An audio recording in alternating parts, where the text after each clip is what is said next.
Hello! There we go. Right as the song ended. Everything's working, I think. I hope. Fingers crossed, though. Let's turn that down a little bit. Right. We've got some streaming to do. I need to play with my volume a little bit. There we go. That sounds a bit better. Am I loud enough? I should be loud enough. Hopefully loud enough. Right. Okay. Let's move things around. So if we drag OBS over to that window, bounce panel that. Brilliant. Right, we've got a secret stream for you today.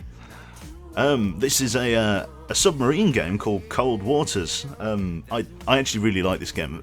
While I've been away, I've been playing sort of little bits of this here and there. So we're going to be taking the role of a British submariner in American submarines, because they haven't added the British Trafalgar Astute or whatever classes yet. So hopefully soon. But yeah, this is I love this game. I really do. The song name is not Despacio. It's called the Wolf by a band called Siamese. If you just literally Google the Wolf song or whatever, you'll find it like that. That's the one. Right.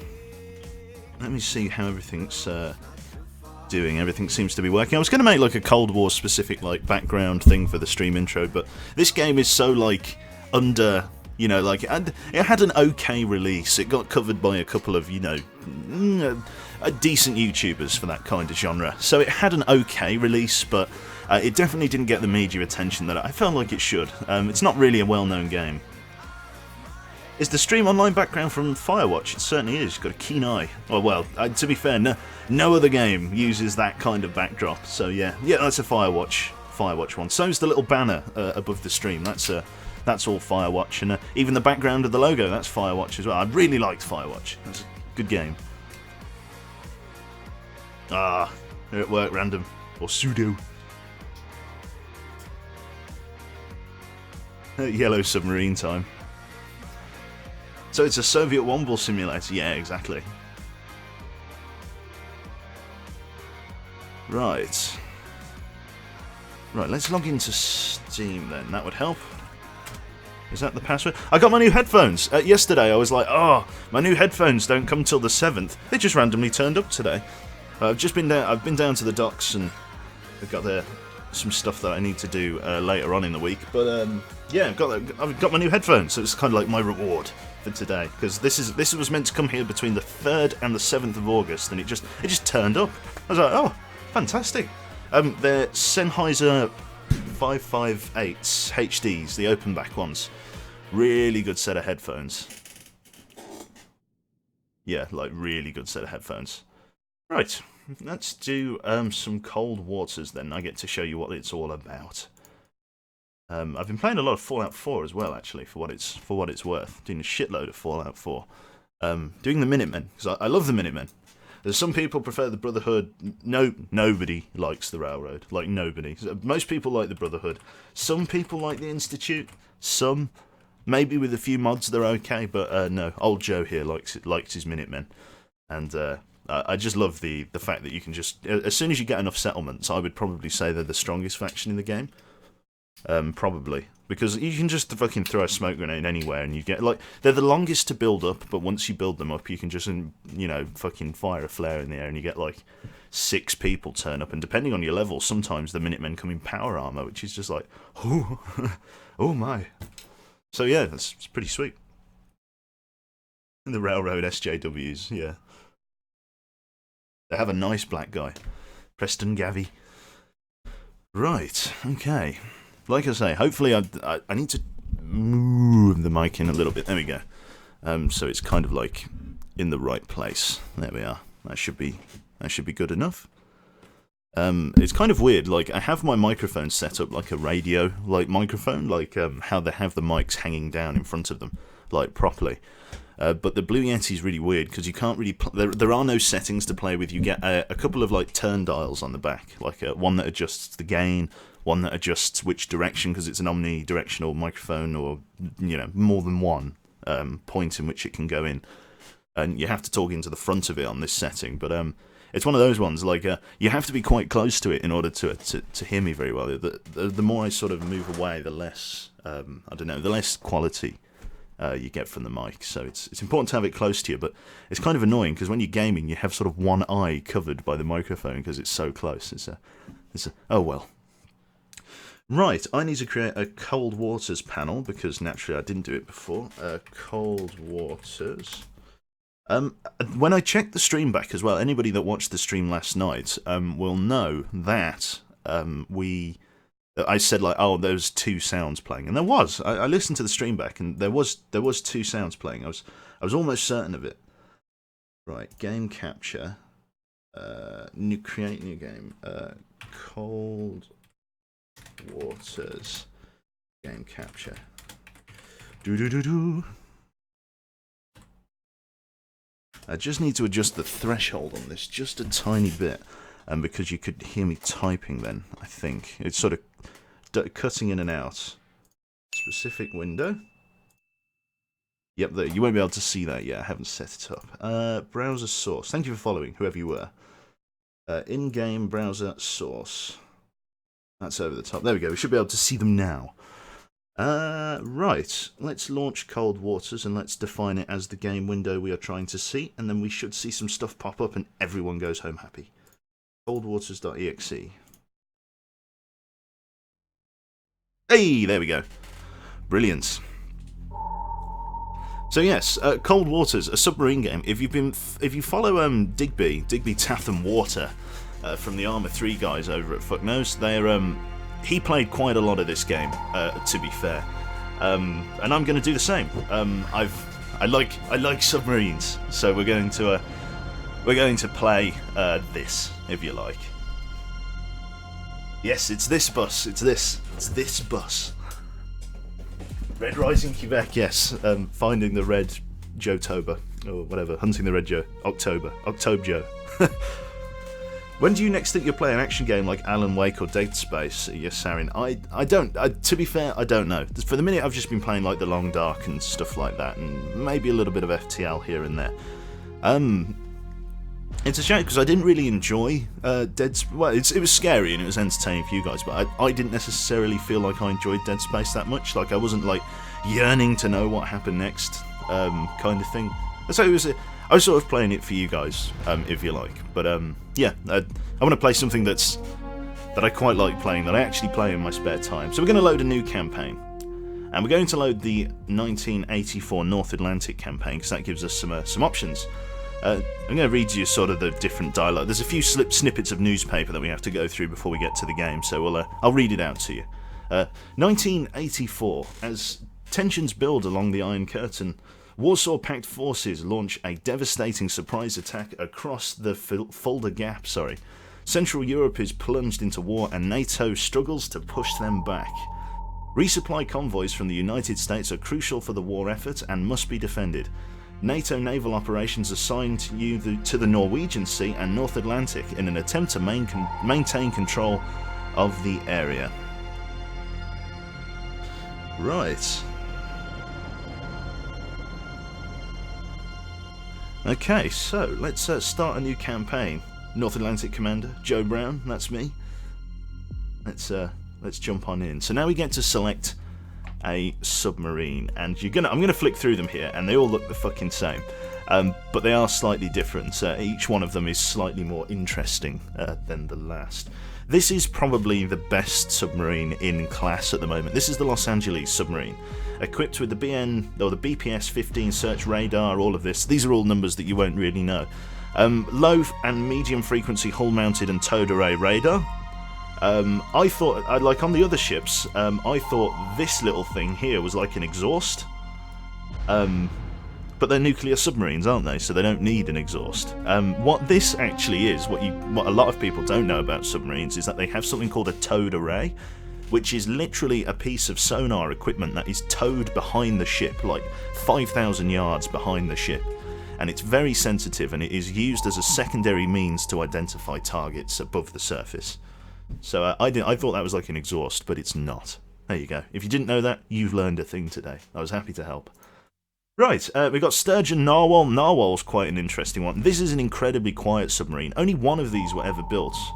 To take advantage of the natural circulation of the S5G power plant. This is a very difficult submarine to find on passive sonar, and I'll try and explain what passive sonar and active sonar is, the difference. A lot of you probably already know. So I'm not entirely sure which one we're going to take. The Los Angeles nuclear attack submarine here is probably the best equipped. It's got like a sonar, or sort of a sound dampening paint on it. Not too dissimilar to the Zimmerit that used to be on German tanks during the Second World War, but almost exactly not. This stuff is designed to absorb sonar, so it makes you less of a target, if you like. Give us your best Sean Connery impression. I might give it a go. How hype are you for the story mode for the Long Dark? I'm pretty excited for Fair Holiday. We actually get some context to the Long Dark. We actually find out why we're there. Why were we flying over Canada that day? Who were we with? Dr. Greenwood, I think his name is? Who were we with, and where did he go? You know what I mean? Like, I think it'd be interesting. It would be nice if we had some unique terrain. Do you know what I mean? Like an actual like campaign terrain. Do you know how like when you're playing Battlefield or something, you've got your campaign sort of maps that are all laid out for you, and then you've got your multiplayer maps, which are a bit more sort of sandboxy kind of thing. You've got loads of different ways to do it. I kind of want I know it's the Long Dark is all about the sandbox thing, but I kind of want it to be a sort of progressive story. If you like, so we'll see how that goes. I don't know. Anyway, we need to choose a submarine. Honestly, there's loads of different ones. The Skipjack here is probably not the worst, but it's definitely not the best nuclear submarine. It can only fire torpedoes. The Los Angeles here can fire cruise missiles, UGM missiles, all kinds of stuff. So, to be honest, we'll probably end up going with the Los Angeles, just because it's the best equipped for fighting people. Or we could go with the Narwhal. The Narwhal being quite a slow submarine for what it's worth. Oh no. Incoming! Jesus Christ. Choose the Angeles. Fine, we'll go for the Los Angeles class nuclear submarine. Okay. From Com Subplant, Commander Joseph Brown. New command assignment. Effective immediately, you are hereby assigned command of a Los Angeles class submarine. Okay. Oh no, we're going to get plenty of pings. If the pings get too... Oh god. Torpedo, yes. So yeah, if things get too pingy... You can definitely hear two. I'm shitting ye not. Let me just disable this one. Like that. And then hope that that fixes it. Yeah. Let's try that. Oh. Cold water, sorry, yeah. There we go. That should stop the double pinging sound. Right. Okay. Yeah, actually, I know how I can fix that double ping. I've just remembered how to fix it, but I'll fix it after the stream. I'm making a mental note for myself because I will forget how to fix it by the end of the stream. This... Oh, there we go. Let's give Cat the mod. I've been meaning to do that for ages. There we go. Oh, that's not fixed the double pinging thing. It should have. Oh no. Oh.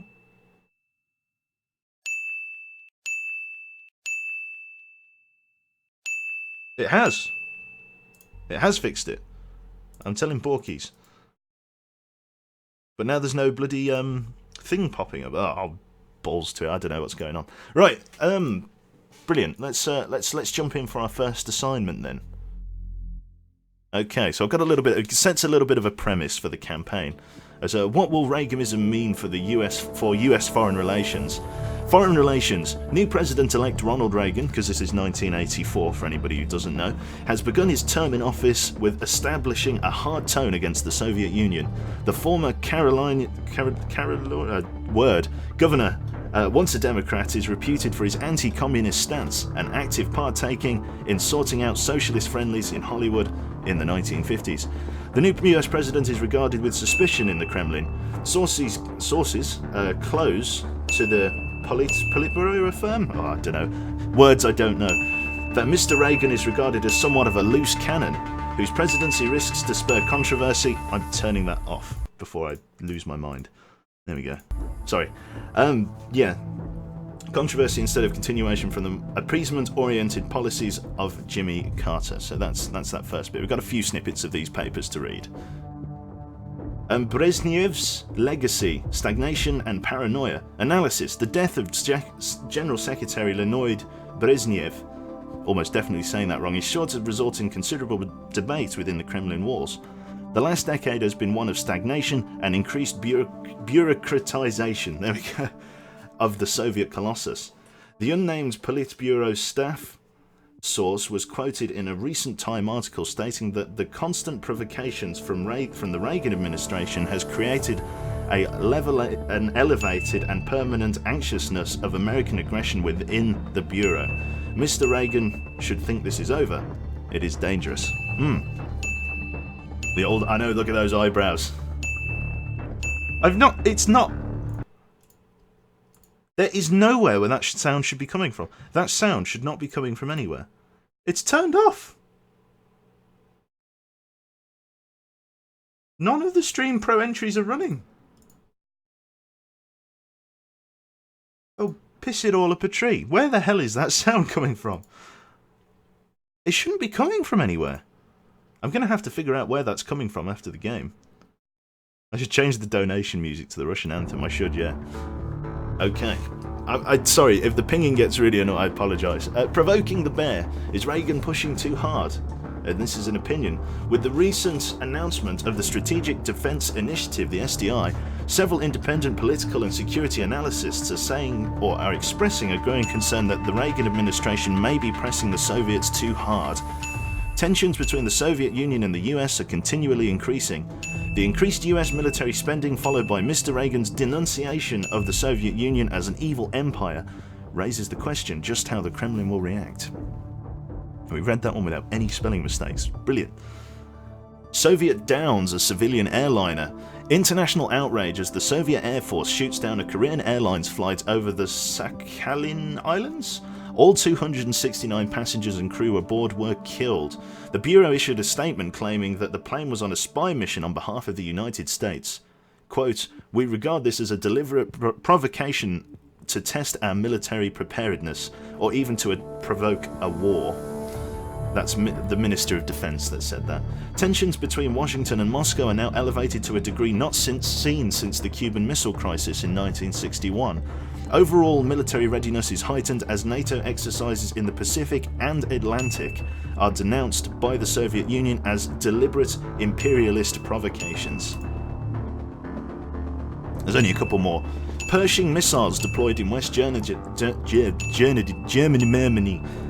Deployment of the new Pershing II nuclear missile has commenced in locations around Western Germany. The introduction of this high-capacity theatre weapon into the United States' nuclear arsenal has already been the cause of considerable controversy between NATO and the Warsaw Pact, as well as within Germany itself. Independent political analysts agree that the continuous escalation of the arms race, NATO's presumed technical superiority, and the strong anti-Soviet rhetoric of the Reagan administration adds up to the volatile situation.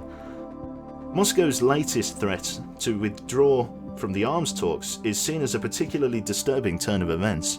The question looming over Europe is how the Soviet Union reacts. Should it consider diplomatic negotiations as exhausted? You should change the pings to sonar pings. I like that idea.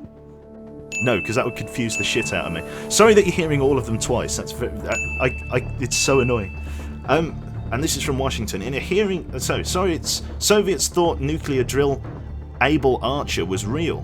In a hearing, the director of the DIA, Lieutenant General James B. Williamson, told the Senate the Defense Intelligence Agency's assessment of the Soviet response to the NATO Able Archer of 83 exercise, held in November 1983, who would have guessed, and Mr. Williamson told the story a little too close to comfort.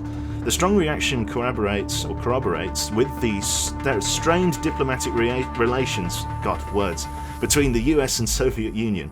Years of terse anti-communist rhetoric, deployment it's going to pieces. High-capacity nuclear missiles and outspoken ideological friendship between the President Reagan and the British Prime Minister Thatcher has caused fear amongst the Soviet leadership. Jesus, we got there in the end. Reds attack, war declared. Soviet infantry supported by armoured units and strike aircraft stormed across the Fulda Gap today in a surprise attack. Initial negotiation attempts rapidly broke down and a state of war has been officially declared between the NATO forces and the Soviet Union. NATO losses are reportedly high. In the United States, military forces have been fully mobilized and convoys loaded with men, materials and arms have already begun to cross the Atlantic.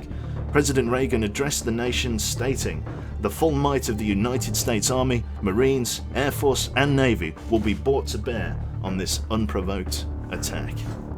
And that takes us into the game. We're in the USS New York City, an SSN 696 class docked at Holy Loch in Scotland.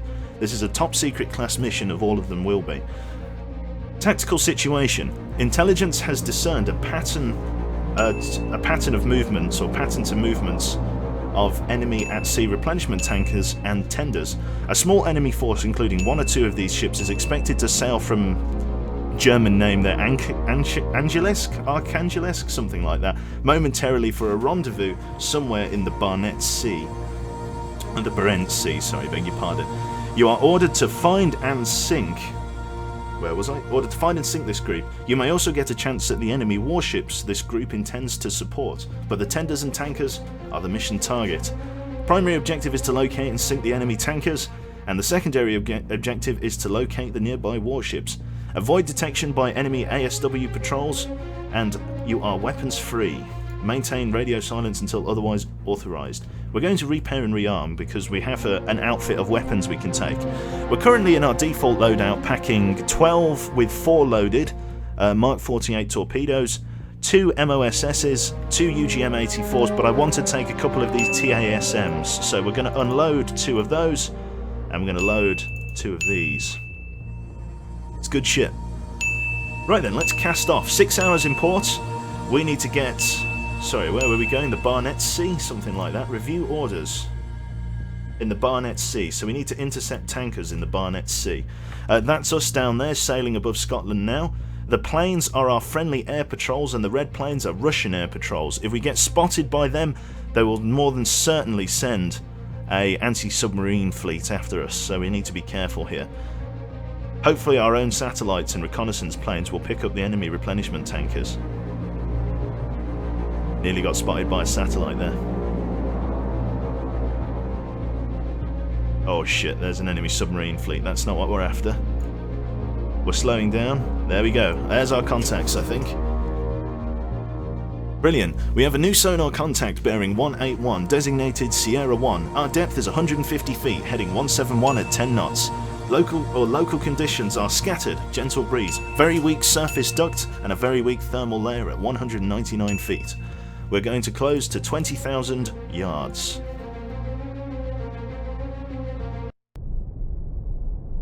This is an alternate Cold War kind of thing. Okay, we're going to slow down to 1/3. Ahead, 1/3. Helm aye.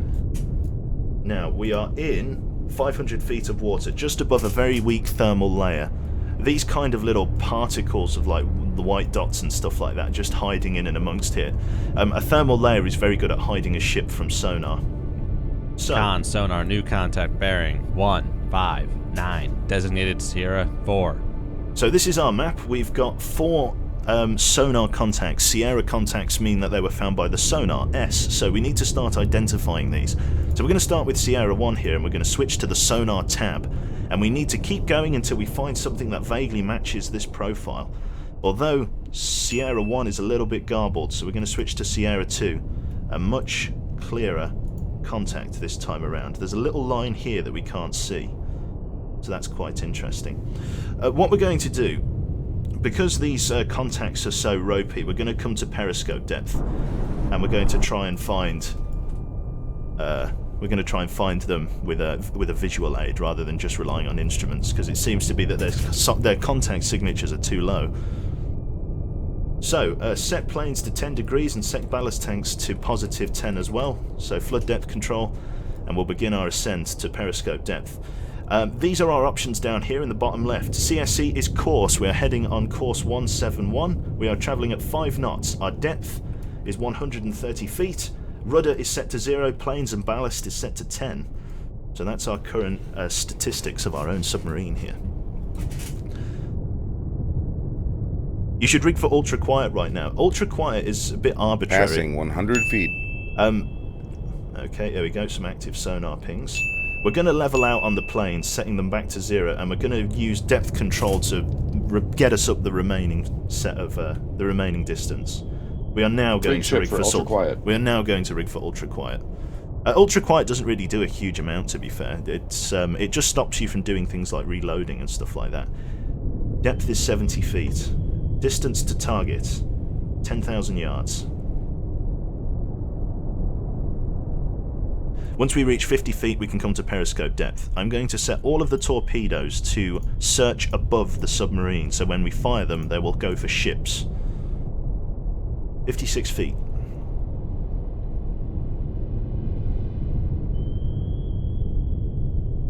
Right. All stop. Ahead, 1/3. Helm aye. So we're at 48 feet. Raise Upscope. the mast. Right, contacts. Immediate sweep.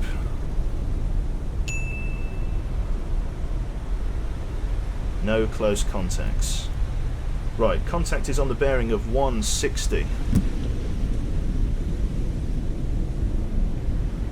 No visual. Oh, stand by. Visual on targets.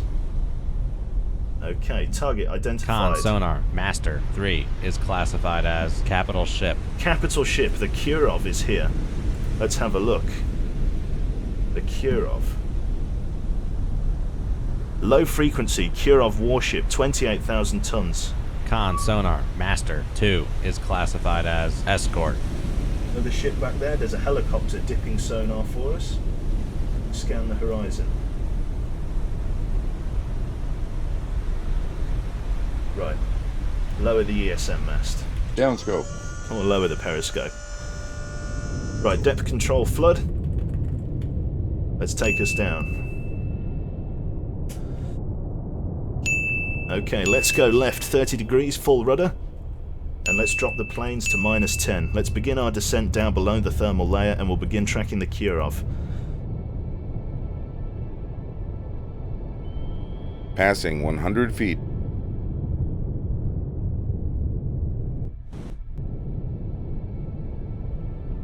Depth, make your dive, make your depth 400 feet.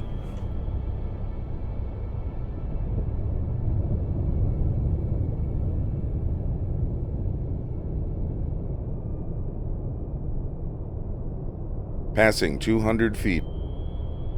Okay, rudder realign.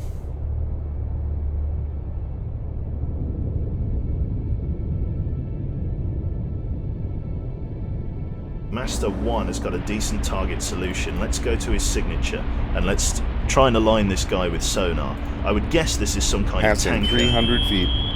Or maybe not. This could be an escort. Con sonar master 1 is classified as escort. That's Con correct. sonar master 1 is classified as escort. Con sonar master 1 is classified as escort. There we go. So this is classified as a Grisha. Passing 400 feet. Master 4 is still unknown. What we're looking for is any changes in bearing or course. They're obviously turning slightly here, but this could just be a course adjustment. If they start barreling straight towards us, then we know there's a problem. Let's take a look at that Kirov. Con, less than 50 feet below the keel. Ahead, 1/3. Helm aye. 50 feet below the keel. Oh, we've bottomed out. Never mind. Let's get back up again. That's what I get for not paying attention. Professional submarine. It's okay, sand is soft. Well, that's as low as we want to be, to be fair. Passing 500 feet. Right. I promise you I'm good at this game. Hopefully they didn't hear us hit the bottom. Hull is still at 100%, so he took no damage.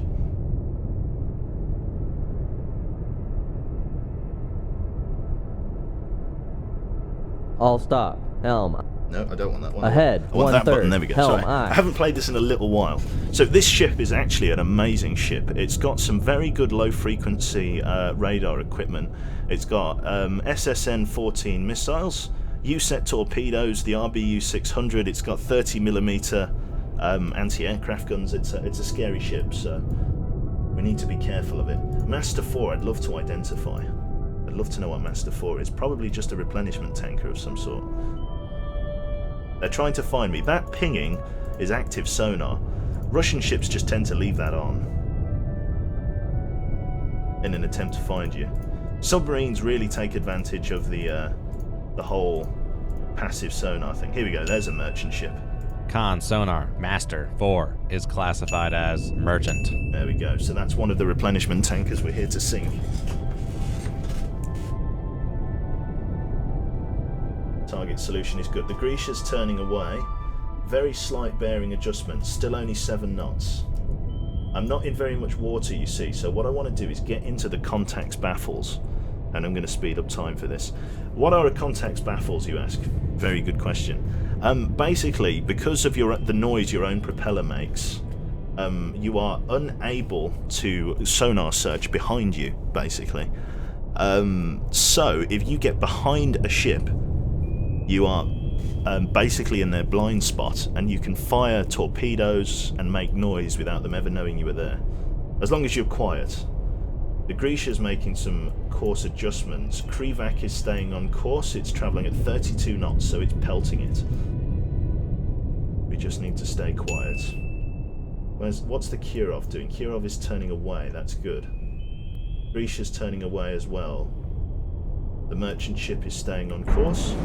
We can't see him yet. Kirov was... Look at the fucking size of this thing. This is going to take more than one torpedo to sink.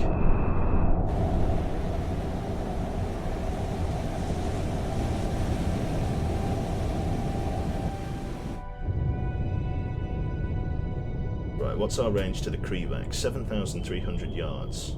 The Krivac is an anti-ship or anti-submarine weapon, I believe. No, I don't think it is. Doesn't look to be very well equipped. It's got some torpedoes, so it can hunt us. Okay, Krivac is turning towards us and it's slowing down. We have to assume that we've been detected. So we're going to fire the right tube at the Krivac. It's gone. Con, torpedo wind, firing tube 3. Okay, and where the fuck have I fired that? It's all going well. Right, let's get that back on bearing. These are wire guided, so I'm able to to control the weapon somewhat. We'll get the weapon to enable there, we'll leave it on passive sonar. Once this meets the Krivac, everyone is going to be weapons alert kind of thing. And that Kirov is going to be scary as fuck.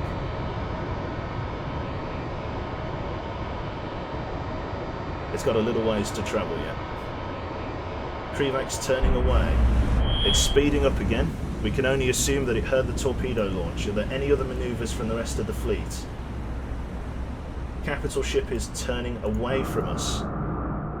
Yes, okay, we've been detected. These are some really erratic manoeuvres. Right, we just have to stay quiet and rely on our sonar. They're all trying to turn away.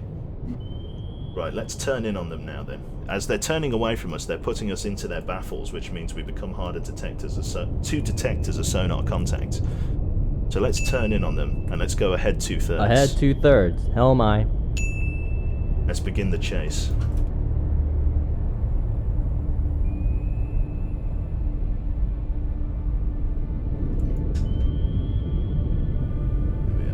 Right.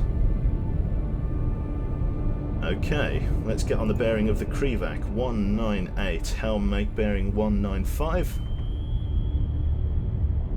Brilliant. Now we're only doing 10 knots here, and that's okay. Let's realign this. Grisha contact solution is deteriorating somewhat. Let's realign. And let's get ready for the weapon to enable. See the torpedo down here. You can see the ship up there we're going to be tracking. So let's read some chat. Is Quebec really cute? Oh god, they found the 8-ball.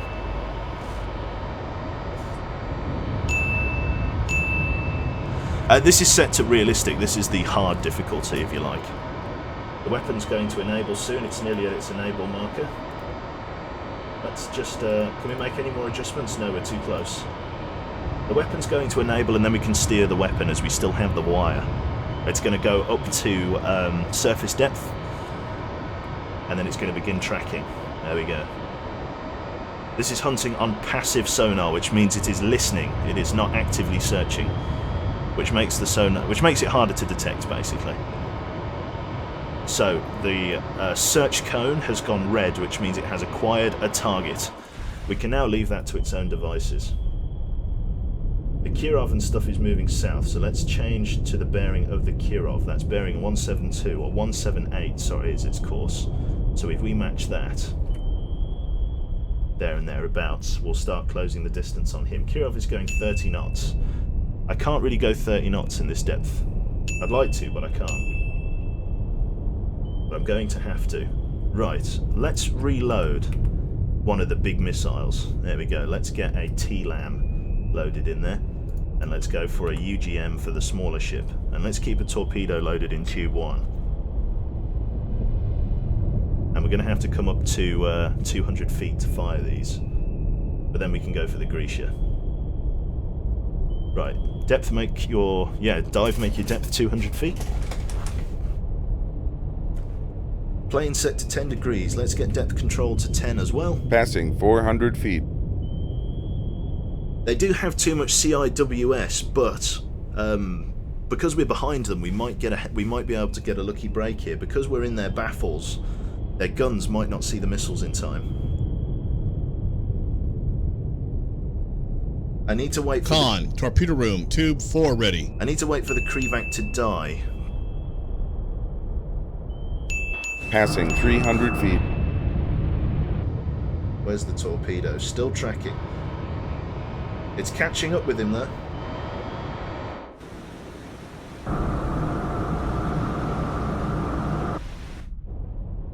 Lovely. Nearly at 200 feet. Let's drop planes to 5. Drop depth control to 5 and level Passing out 200 at 200 feet. Right. Missiles are nearly ready. We're going to wait for the Krivac to die before we fire, so we can't radio in an accurate sonar contact, but we're going to have to begin manoeuvring rather aggressively after this. Okay. Torpedo room, tube 2 ready. It's getting closer and closer. Let's speed up time just slightly. Oh, there we go. So it lost bearing there for a moment. It's now turning in on him again. Contact reacquired. There seems to be some kind of shelf here. It's interesting. He's trying to maneuver, but it's not going to work for him. Is this game in the modern era? It's 1984. Con sonar, noisemaker, bearing 214. Look at him trying to outmaneuver this thing, but it's not going to work. This is a passive sonar, which means it's just listening for noise, which means it won't really get sucked up on the countermeasure. Okay, we've lost sonar bearing on that guy, but the missile still has a target.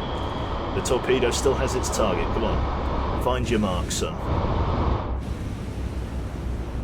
You got him. You got him.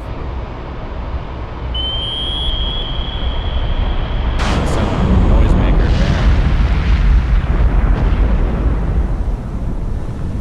bearing. So it made connection with the Krevac. There he is. Hit him right in the ass. A big hit. He's going to start taking on water. Right, the Kirov is turning, so that leaves us with a bit of a predicament here. The Kirov is now turning to address, which is a problem, and now the Grisha is facing us, which means we now have to treat them as... yeah. Now we can't fire our T-LAM, basically, our anti-ship missile. Because now all of the Kirov's anti-aircraft guns are facing us. So now we have to do some submarine work, I'm afraid. So, on the bearing of the Grisha, we are going to fire so that it collects the weapon as we go. Fire away. Con, torpedo room, firing 2-1. Let's make our depth 400 feet again.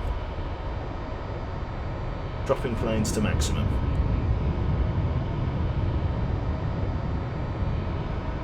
Passing 200 feet. Con, torpedo room, tube 3 ready. The wire is broken. Just got to get ready for that Kirov again. Drop down to Ahead, 1/3. 1/3. Helm, aye. And load another torpedo in tube 1. We're knife fighting here because it's such shallow water.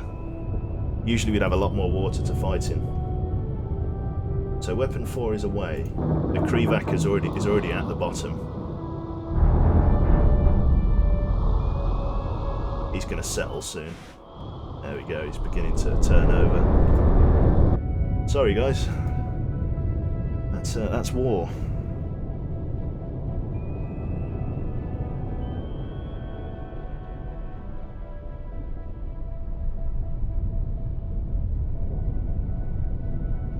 Right. Contact that Kirov. What's his sonar? He's only got Con, torpedo room, tube 1 ready. He's only got a 36 contact now, 36 sonar contacts, because he's probably now actively trying to mask his signature. That, and we're below the thermal layer. Like I said, I'd shoot a missile at him, but what good would it do? It'd just shoot it out of the air. The Grisha's a hell of a long way away, 18,000 yards, but the torpedo will suck up on him anyway. The Kirov is moving towards us. The best place to hit one of those ships is on the bow. Passing 400 feet. Because I know his bearing, I'm going to fire snapshots at him while he's at a good distance. So we're going to fire missiles 1 Con, torpedo room, firing 2-1. and 2. And we are going to get them to attack from the left-hand side and the right-hand side.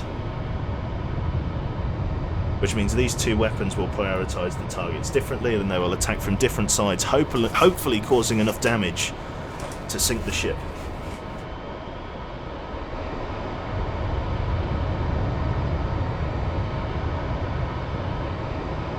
The tender sub won't get away. I'll make sure of that. I'm going to save the UGM for him. We're going to unload the big missile as well, because we don't need that at the moment. In fact, I'm going to load this with an MOSS, which is a decoy that will stop enemy countermeasures, or at least try to confuse enemy countermeasures, because we might get fired at here. So we're going to put an MOSS in the tube.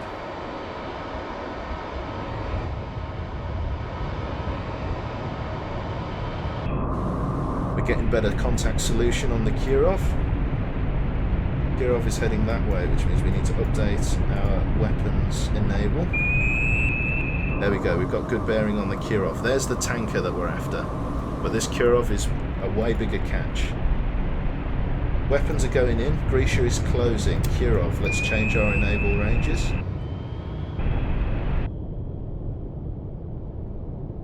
Let's separate. Con, torpedo room, tube 4 ready. Come on, there's the other weapon. That weapon needs to change where you're enabling sun.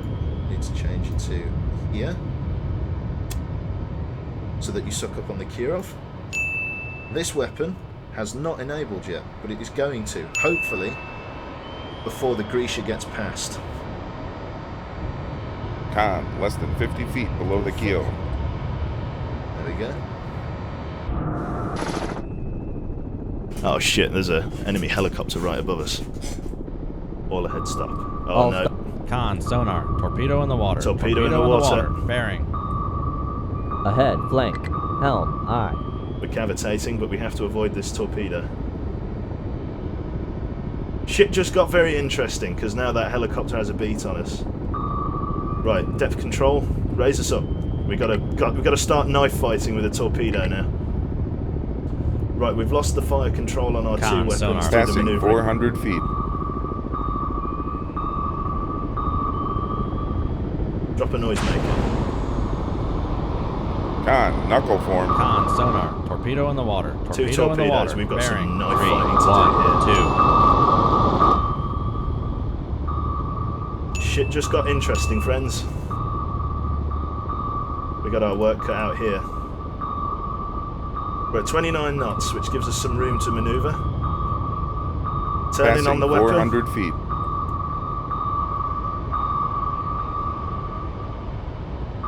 Fuck. Drop another noisemaker, try and lose the weapon. Con, knuckle form. Raise depth control. Shit, we've taken a Passing hit. 400 feet. Hull is at 30%, no flooding. Flooding in here, actually. We've got flooding in ballast. Too shallow water to perform any major manoeuvres. Turn away from the weapon. Another noisemaker. Not ready to go yet. Ballast is flooding. The helicopters can only drop Con, 2 torpedo weapons. room, tube 1 ready. We need to snapshot on the Grisha. Con, torpedo room, tube jammed on launch. Tube jammed on launch. It's all going wrong! Shit. Anti-ship missile. It's not a good start.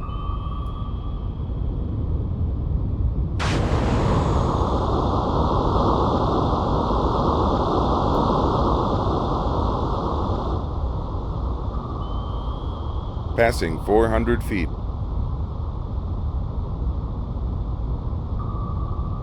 Where's that other missile? Other missile's got a beat on us. We're in very low water here. Con, torpedo room, tube 3 ready. Right, we've snapshotted on the Grisha. I don't know where the Kirov's gone. Oh, we're being depthed. Oh, no! No! Oh, shit, this is gonna hurt. Our sonar has been damaged. Bow sonar, right. Con, less than 50 feet. Oh, that's it. They broke our back. Down we go. Damn. That was really unlucky that we fought the Kirov in such a shallow amount of water. Yeah. The spine's broken. And the ship is done for. Leave combat. Damn. Not great. Not a good start at all. Nuclear submarine has been sunk.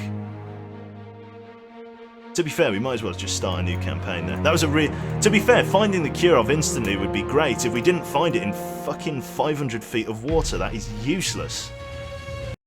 500 feet of water is crap. You can't maneuver, you can't dodge weapons, you can't fucking hide. So we're just going to quickly just load up another 1984 campaign in the same ship. And we're going to go again. We're going to use the exact same weapons outfit as last time as well.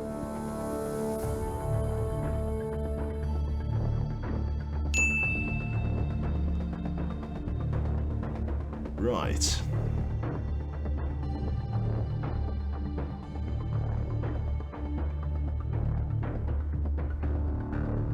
Cool. Right, here we go. They have some great like wallpapers and stuff like that. I wish they'd like release some kind of thing. Right. Enemy replenishment tank is exactly the same. They're sailing into the Norwegian Sea this time. Cast off. We didn't load any of the T-LAM missiles. We probably won't need them. Save some time. So replenishment tankers are sailing from Ashangalesk or whatever it is into the Norwegian Sea.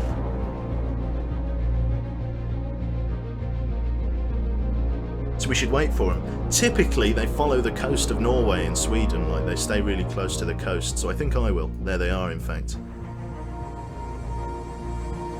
Let's begin our intercept.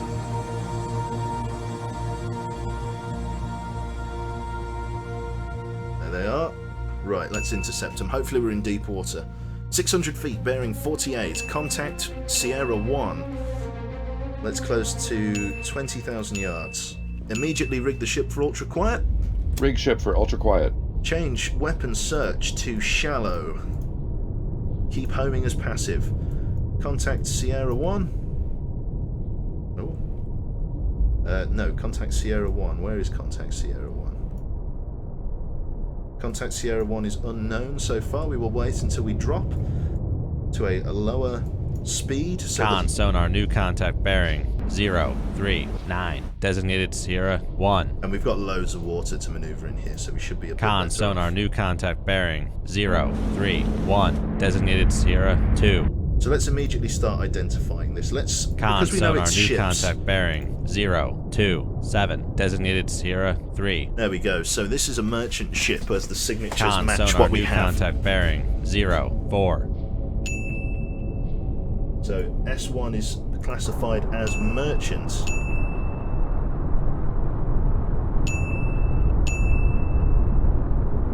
Let's check the merchants again. Oh, that looked promising. No, not quite. No, okay, it must be some sort of escort then.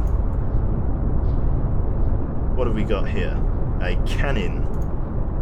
Con sonar, That's a warship. Sierra 2 is classified as escort. Sierra 3, let's take a flick back. What was that? That looks like it could be a Krivak. Con sonar, Sierra 3 is classified as escort. And number 4. Let's check all the merchant ships again. It's not a merchant ship. Let's flick back through.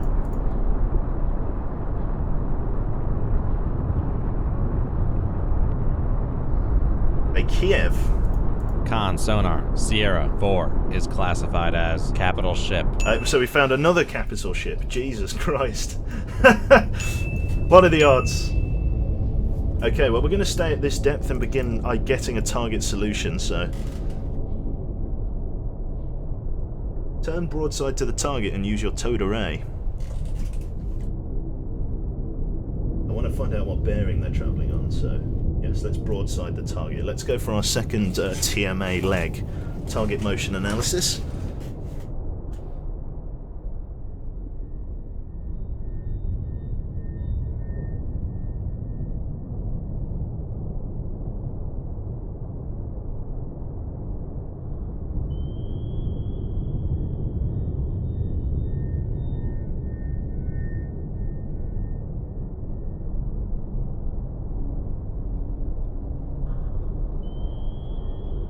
Some active sonar pings doesn't necessarily mean that we've been detected. It would be very unlikely that we've been detected at this range in ultra quiet mode. Very unlikely. They're just actively searching.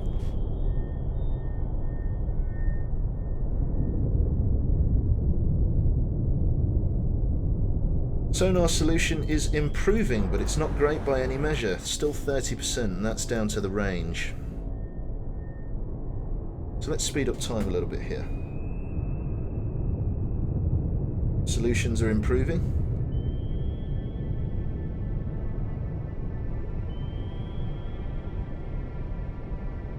Got a decent solution on the merchant ship as he's making a lot of noise.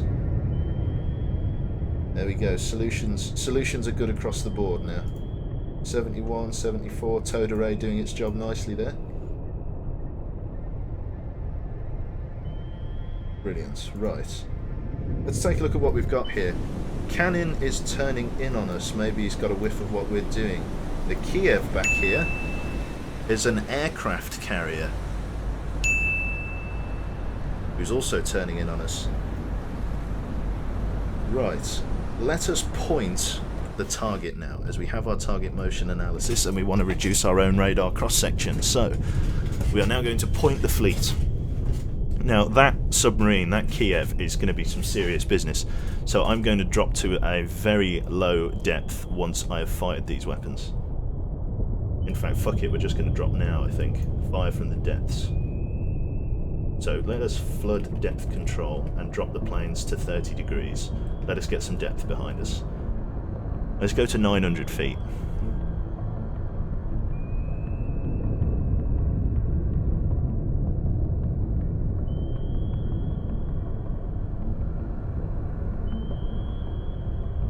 Sonar, yeah, sorry, sonar cross-section, you're right. Passing 700 feet.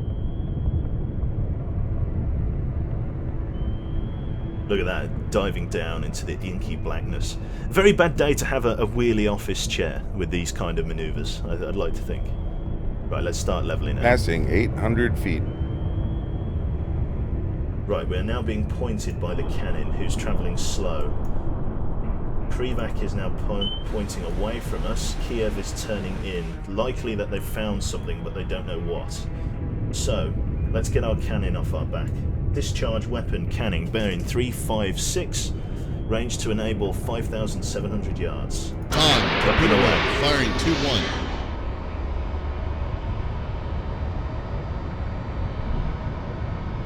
And off it goes. We're going to keep it on a passive search for now. It's got a bit of a way to travel before it reaches the target, but that's fine. Gives us some room to manoeuvre. Let's also fire a second torpedo in the bearing of the Krivac. Let's fire tube 3 in between the Merchant and the Krivac, like so. Con, torpedo room. Firing tube 3. Then the active search of the weapon will begin to home onto a target. Cannon is beginning an aggressive manoeuvre. It likely heard the torpedo launch, as is the Kiev. Kiev is beginning an aggressive turn as well. Although the target solution on the Kiev has somewhat worsened, but that'll be fine. It says the Kiev is a lot closer now because the target solution has deteriorated. So let's see how this goes. Let's realign for the Krivac. And let's speed up time on these weapons. The fleet is trying to get away from us, but it ain't gonna happen. I'm going to reload tube 4 with a UGM.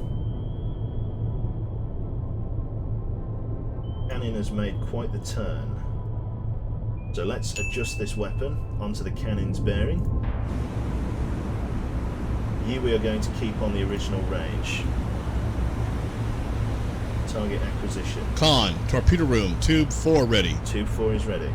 Let's line this up on the cannon. Torpedo in the water. Right, let's get it up to a head flank. We won't be Ahead, cavitating flank. at this depth. Helm, aye. Let's change this to an MOSS.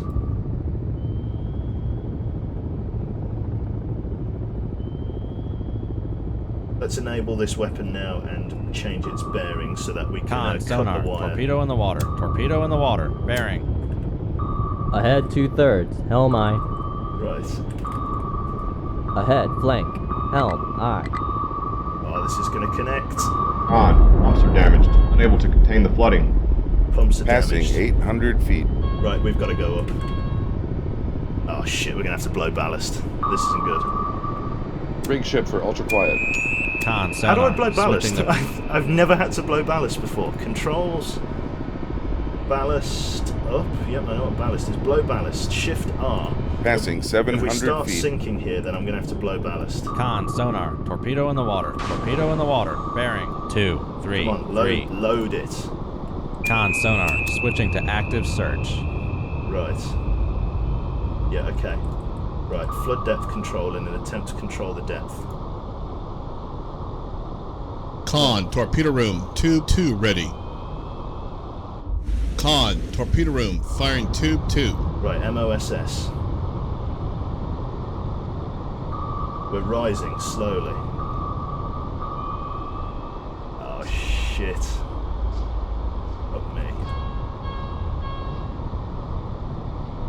We're just about containing the flooding here. Load another MOSS.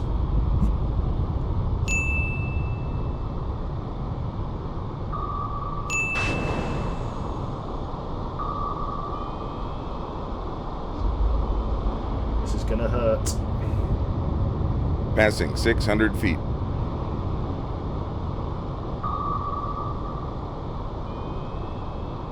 Oh yes, it's been sucked in. It's been sucked in on our MOSS. Perfect. Right, the weapons are away on the Krivak and that. Thank God, okay. Keep chasing our MOSS. Okay, so it's chasing that. Thank God. Right, we need to return to Hollylock for repairs after this, because that was a hell of a hit.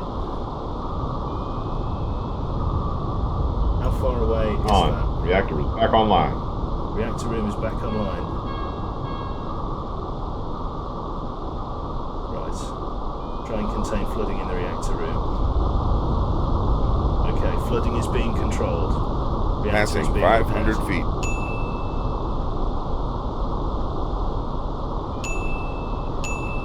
Hull at 33. On. Reactor is back online. Okay, reactor room is back online. Let's start, well, we can't really lower our depth because of our, yeah, look at this, we've taken on water, so I have to try and find the neutral buoyancy of this thing. Con, torpedo room, tube 2 ready. What's the neutral buoyancy of this thing? Ah, okay, back to 0, right, okay. Ahead, Perfect. 1/3. Helm aye. Oh shit, there's a weapon coming in on us again. Right, all ahead flank, Ahead, dive. flank. Helm aye.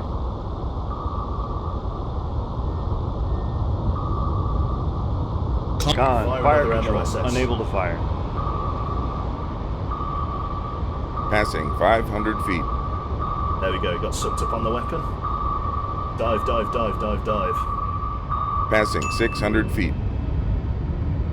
Dive. Dive away from the weapon. Passing 700 feet. Con sonar lobby. Passing 800 feet. con, torpedo room, tube 3 ready. Passing 900 feet. 900 feet. Let's start putting some distance between us and the weapon. Okay, it's on the MOSS. Reload another one. We don't have any more. Okay, that's it. That's our entire stock. Right, we're going to have to turn around and re-engage this fleet, I think. Con, knuckle formed. Oh, fuck! Okay, we put on too much water and the ship imploded. Brilliant. I swear I'm good at this game. I think I'm going to change the class of submarine I'm using, because I'm clearly not having much luck in the Los Angeles. We're going to go on to the skipjack, because I'm much better with the skipjack. Truth be told, I really don't play much of the Los Angeles class. It's a bit too big for my liking. Days at War, 1. I'm usually so good at this game. I wonder what happened. I don't know. We've sunk like fuck all in the last hour. Right, we're gonna do better. This is the run. This is the one. Pop like a Dambler. Days at War 1. Right.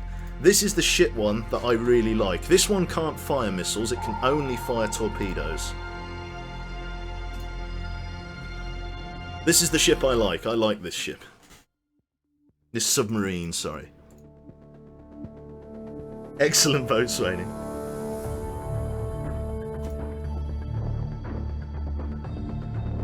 There we go. Skip through all of these newspapers. We gave him a read.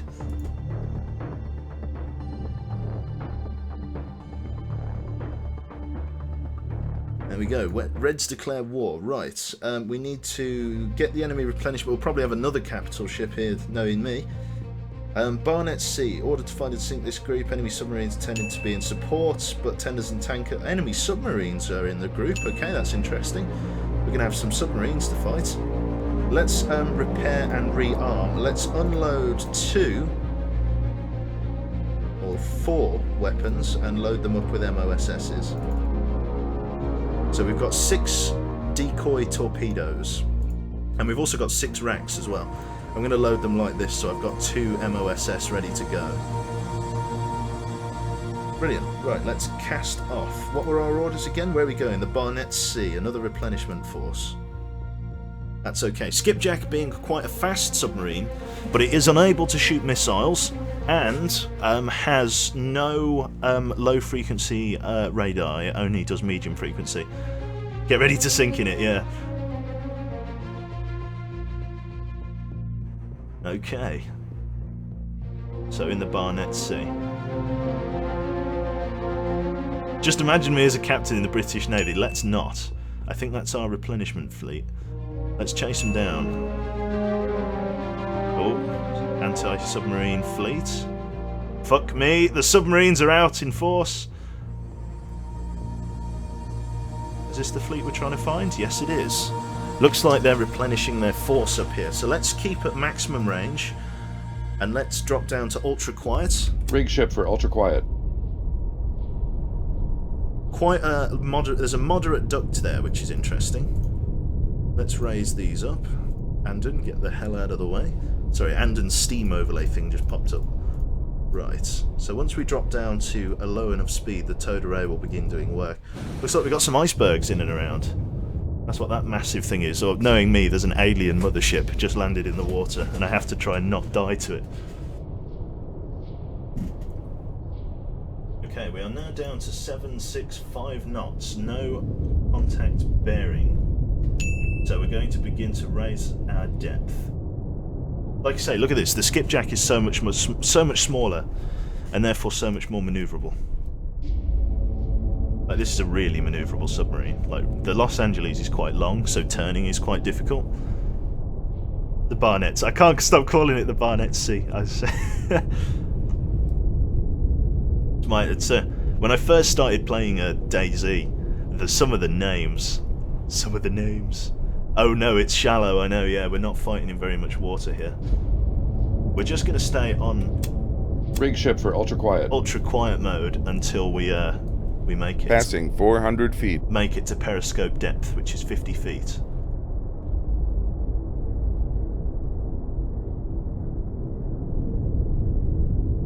Interesting fact, it's actually quieter to travel up and down using the planes. Because flooding depth control makes not very much noise, but just a bit of noise. That's correct, cold waters. Have you played the Russian subs mod yet? And it includes playable British subs. I have Frank, or whatever the name is, but I didn't. I like the look of the British submarines. Basically, the British submarines in that mod are just reskins of Russian submarines. Like, they are just Russian submarines, but reskinned.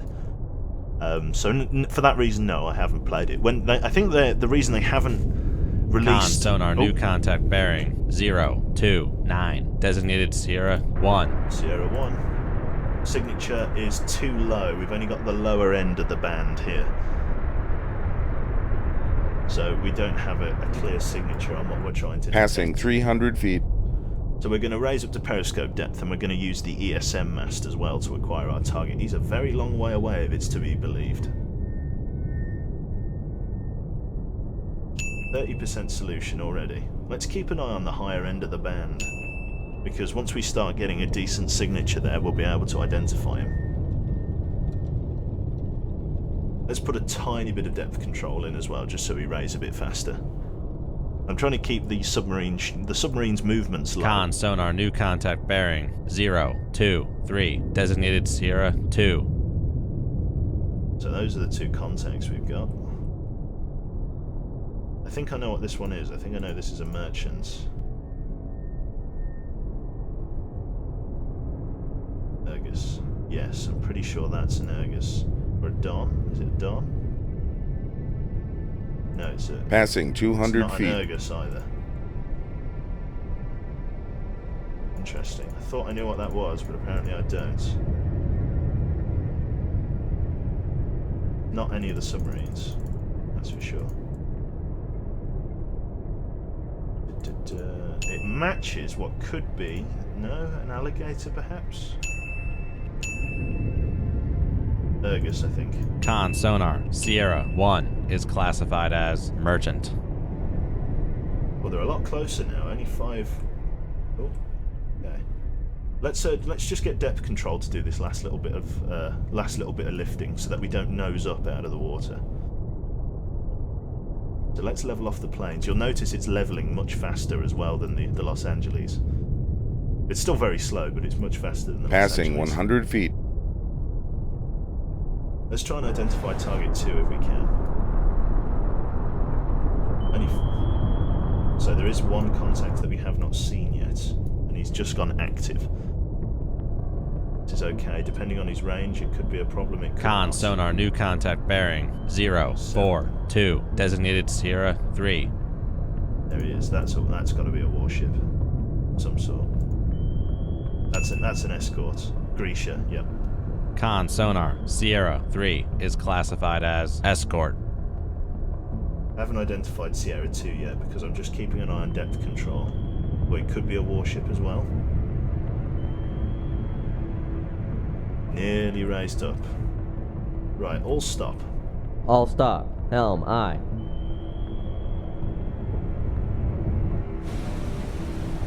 We're not going to be able to see him past this pissing iceberg. Nearly up to periscope depth. If they're as close as the radar says we are. Right, Upscope.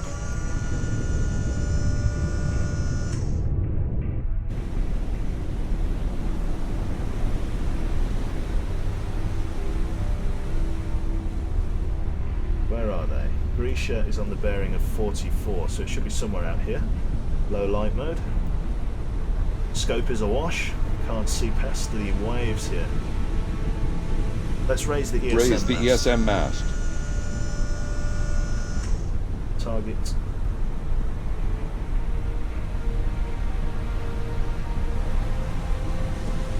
No visual in the wash.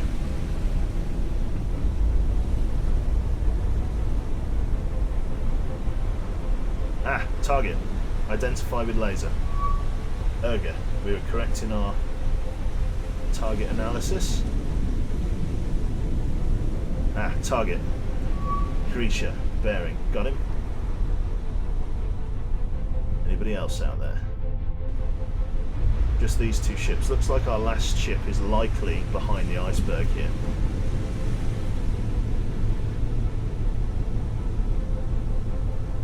Right, downscope. Downscope. Depth, begin flooding, and we'll lower. 1/3. Ahead, 1/3. Planes to Helm, minus aye. 10.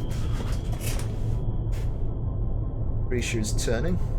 Sierra 2, slightly clearer. Let's try an idea. Krivak, more than likely. Con sonar, Sierra 2 is classified as Ow, escort. my ears! Cool, right then. Con Again, sonar, lost contact. Map. Passing 100 feet. right, we want to be below the thermal layer when we fire, which is this thing here. We want to be below this so that we're harder to detect once the missile is away, because I keep saying missile. The torpedo discharge creates quite a bit of noise, so it can give you position away. Any helicopters in the air? Not yet.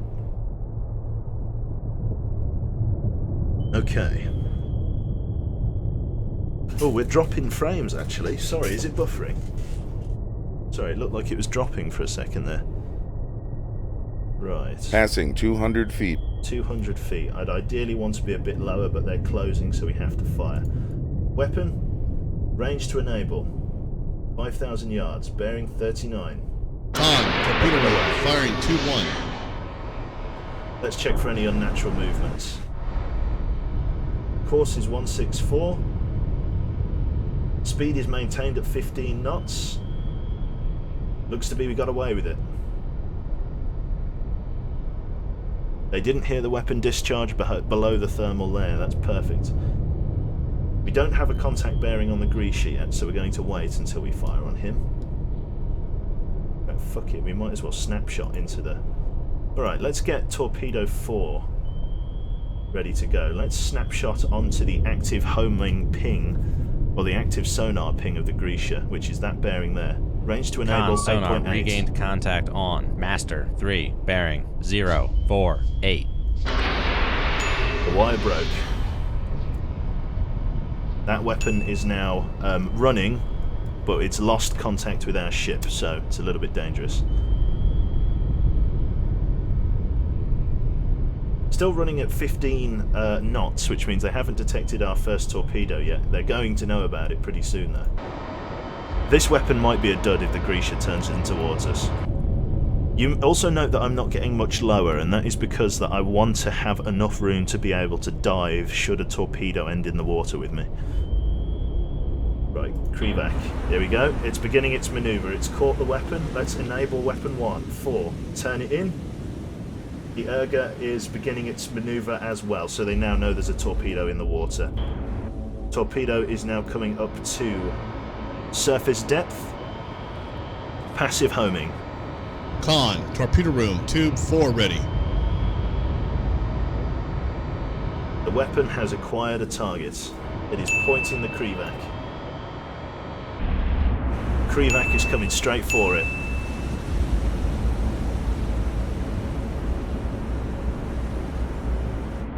I don't think he's detected the torpedo yet. That's very interesting. Maybe he's just detected me.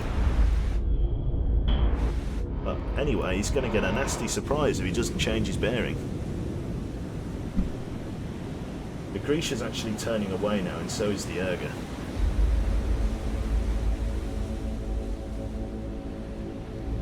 Urga's annoying because he's got a very low target motion solution, which is a bit of a tricky thing for me to deal with.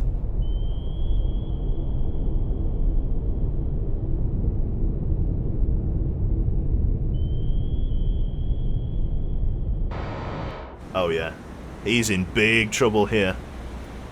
He's not even noticed. This is gonna sting. Good luck to you, mate. Oh no! Sierra 2, last bearing 0, 3, 7. Contact Right on the breaking nose. up. Look at that. Basically snapped the nose of the ship there. Right on the fucking. Look at that. Direct hit. That's nasty. Nasty fire. Yep. Got fuel in the water as well, so that was a good hit. That was a solid hit. We're going to reload another weapon into tube 1. We're going to hope that this finds its mark and eventually runs to enable. We're going to come back up to periscope depth and we're going to rescan for targets. Shoot the Urga before it gets away. I can chase the Urga, some guy. I can chase the Urga quite easily. Once I've destroyed his escorts, I can give chase with no real difficulty. There's a long way before the Passing 200 feet. Weapon is not yet enabled. There's the ship that we fired at before.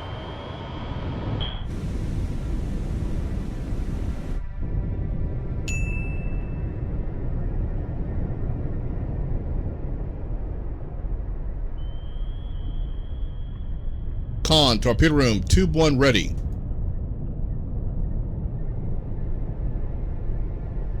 Yeah, tube 1 is ready. Let's set it to run above or search above. Grisha's coming in again. Coming up to periscope depth just for target motion analysis. Or just to ID the Passing target. 100 feet.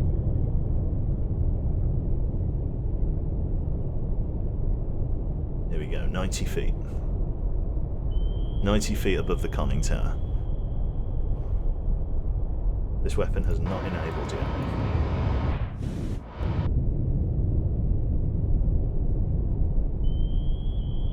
We are getting pinged from this one. Does this Urga have sonar? That's my worry. It does. It has a low frequency, or it has a medium frequency sonar, the Urga.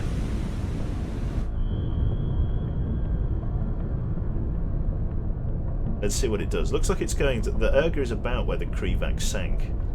The problem is, if he's so close, if the Urga is so close to the way the Krivak is sinking, I'm worried that our torpedo will get sucked up on the Krivak. Nearly at the right depth.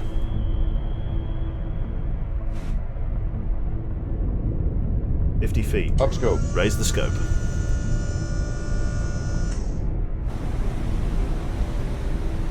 There's our target. Urga, coming in. Where's the Grisha at? There he is, miles out. The weapon's nearly on the Grisha.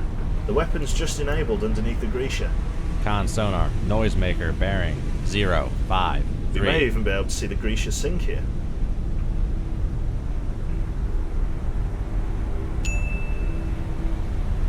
We may just see an explosion in the distance. Looks like the weapon enabled right underneath the Grisha.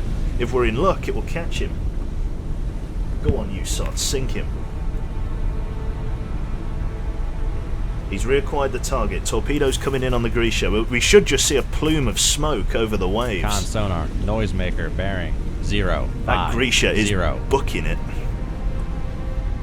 He's going aggressively. He's aggressively manoeuvring as well. This Urga doesn't really have any weapons to engage us. He's only got 30 millimeter like flak guns basically. Sonar's chasing him. It's going to hit him on the bow. Con sonar, lost Oh, contact. yes. Master, Perfect. 3, last bearing 0, 4, 9. Contact breaking up. Right then, with only the Urga left. Downscope. There's the Urga. It has no real weapons to engage us with. It's got a couple of deck guns, but nothing serious. He's probably going over to pick survivors from the Krivak, but he has to sink. Con, torpedo room, firing tube 1. There we go. Let's get a weapon in on him. Then I'm going to raise my radio mast. My radio mast gives my position away quite severely.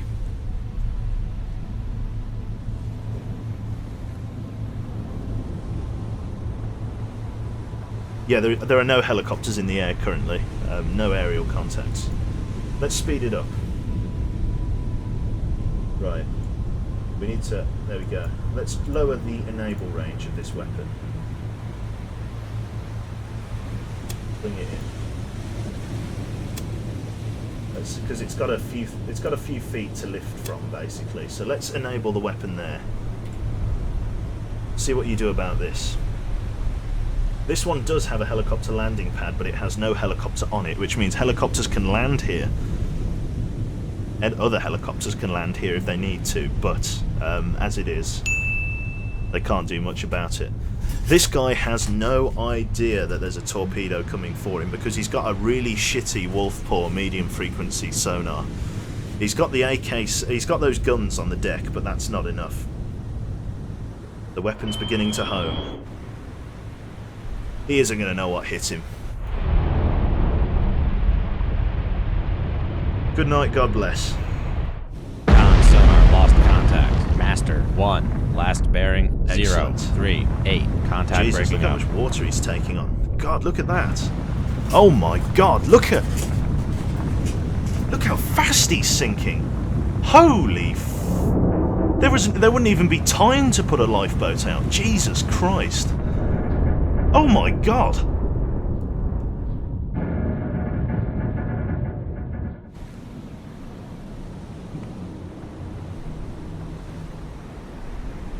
There's no surviving that.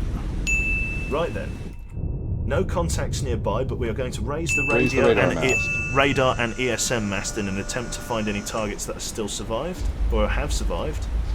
There are no targets on the map, even with the radar up, which means that there is basically nothing around us. So we are going to reload torpedo tube 1, and then we are going to call it mission successful. Lower the ESM mast. Brilliant. Leave combat. All targets have been sunk. 15 Mark 48s remain and 6 MOSS decoys. Superb effort in locating and eliminating the enemy's ability to replenish their submarine force at sea. Keep up the good work. New orders coming on this downlink. NATO naval push. Several NATO naval groups have recently been operating unopposed. A Pentagon spokesman revealed that the enemy's ability to efficiently operate around the Barents Sea, said it right, has been drastically diminished for reasons that remain classified. The United States Congress has called for even more troops and armour to be made available for the conflict in Western Europe. Once deployed, it is expected these additional ground resources will halt the Soviet advance and bring a speedier end to the current crisis. Brilliant. Right then, so... Oh shit, here we go, this one's going to be fun. Oh, right. Satellite Recon has spotted enemy cruise missile submarines and several attack submarines preparing to sail within 72 hours. It is imperative that these GNs, which are nuclear submarines, or the code name for them, are sunk before they can strike NATO convoys transiting the Atlantic Ocean. No other friendly units are in position to intercept the enemy in time. Locate and sink enemy cruise missile submarines.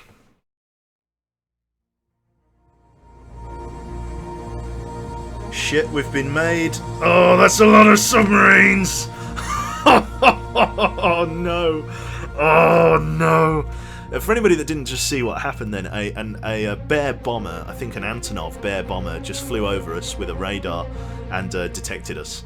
And now there are 4 individual submarine fleets that have just detected us. So we are going to close to 20,000 yards. We are immediately going to rig for ultra quiet. Look at how much water we're fighting in!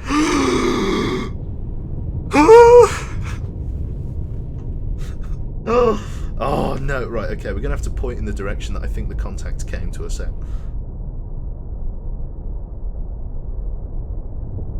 If I'm in this much water, that means the enemy submarines are in this much water, so hopefully we can find them.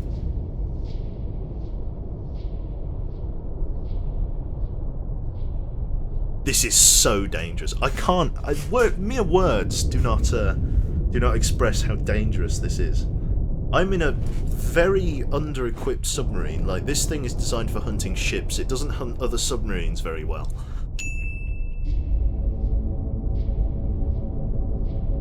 Let's see if we find a fucking sonar contact while we're pottering around here.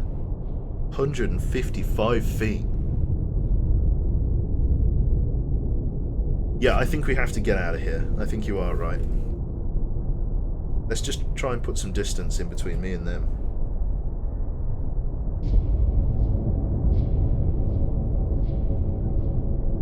Right, rudders to 0. Let's speed up time and see if we can't break away from the enemy submarine fleet.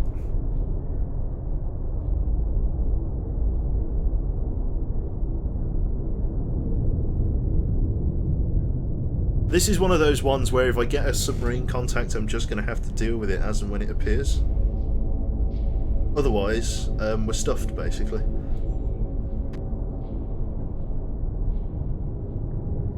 Did somebody just launch a torpedo at me?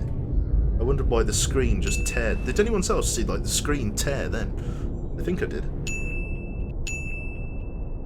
Ramming speed, die with honour. This ship of all ships would not do ramming speed very well. You should see the size of some of the, like, the other nuclear submarines in the game. Like the Typhoon and the Oscar class.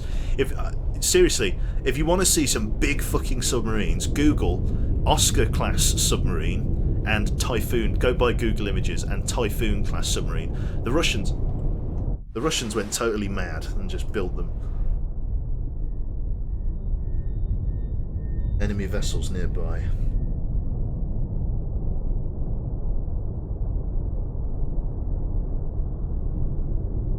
Yeah, the ambient noise is super fucking high, console, or some guy. But that means my medium frequency sonar can't penetrate it. Which means I'm basically blind.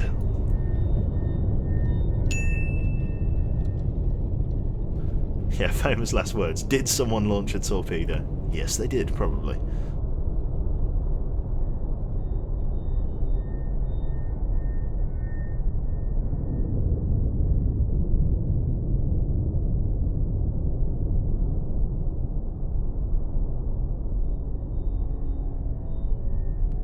It's true.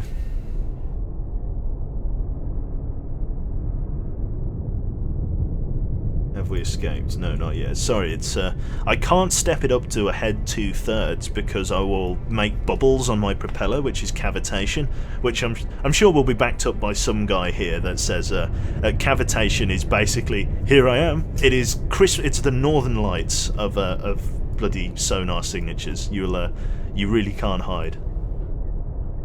I'm trying to leave combat, but I can't until the enemy ships I've broken contact with.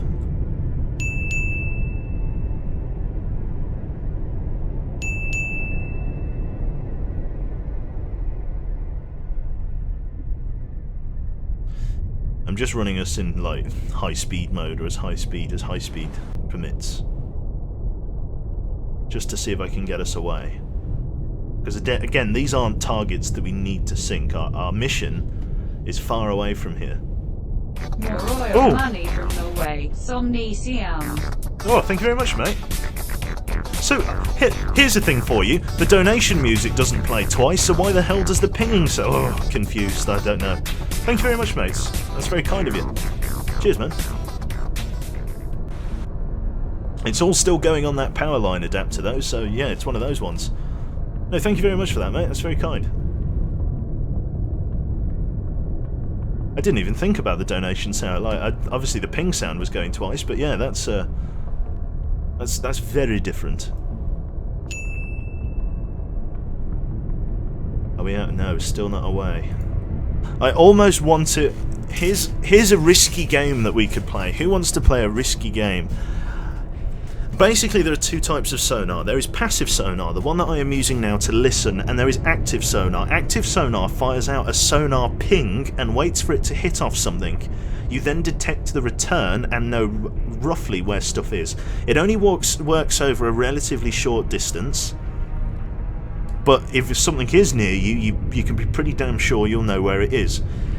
But active sonar has a caveat in that because you shoot a ping out, you are everybody around you that gets hit by the ping is able to tell exactly where the ping came from, which means an enemy submarine could just launch a snapshot torpedo at me. I know it's only 176 feet of water, but I could potentially turn on active homing to provoke an enemy response in the form of a torpedo, and then try my best to evade it.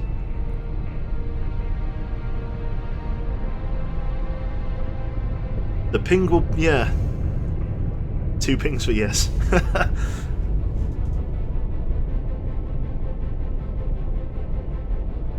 I know you can detect active sonar from further away, but yes, I'm kind of counting on it, to be fair.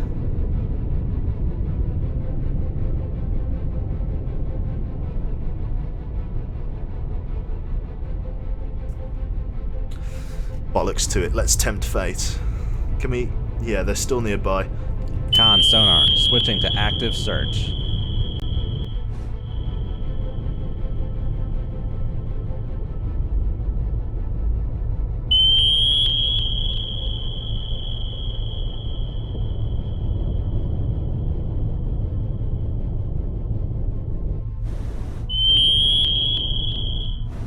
That is scary as fuck, that is.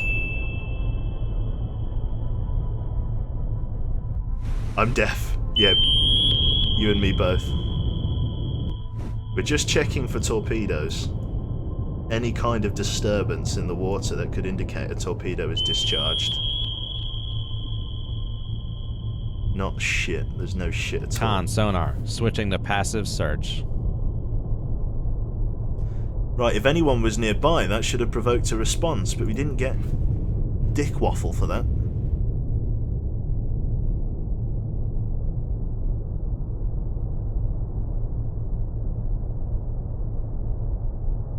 I see no torpedo discharge, nothing. Not a fuzz, not a crack, not shit, basically.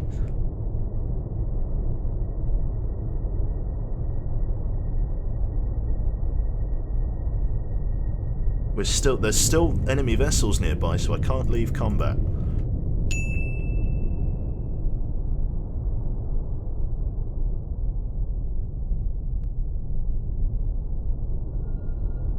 Might as well cavitate now that you pinged your location away. Yeah, you're probably right. Let's Ahead 2/3, helm. let's just try and get away from Ahead, here. Yeah. flank, helm, aye. Let's just try and put distance between us and the enemy submarine. This will provoke a response, hopefully. And then I can worry about how I'm going to deal with it later. 24 knots. 25 knots. All I need to do is GTFO and break contact with the submarine fleet.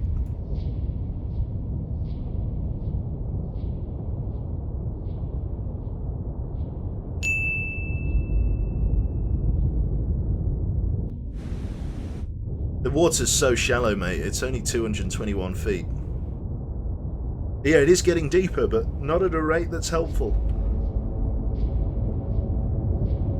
Let's get a little bit of depth control on there then. Let's try and bring it down to about sort of 120 feet if we can.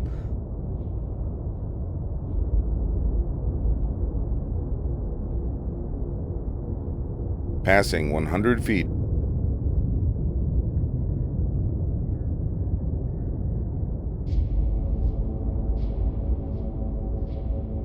There is an iceberg ahead, but it's not on my bearing, so thankfully.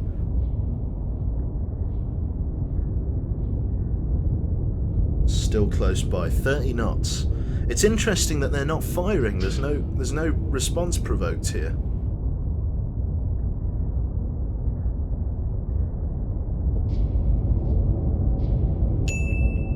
This is really strange.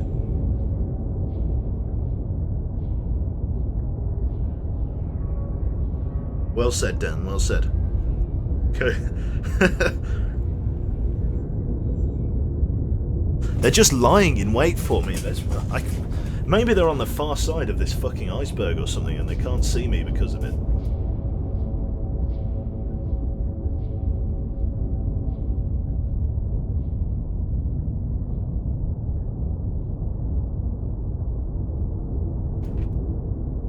Still enemy subs nearby.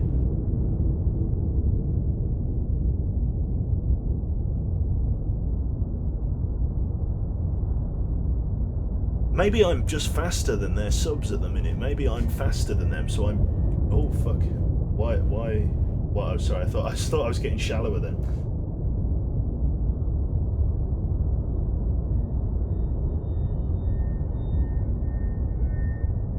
If we get a bearing or a contact, we're just going to have to snapshot them, basically. No torpedoes in the water, nothing. Huge fuck-off iceberg.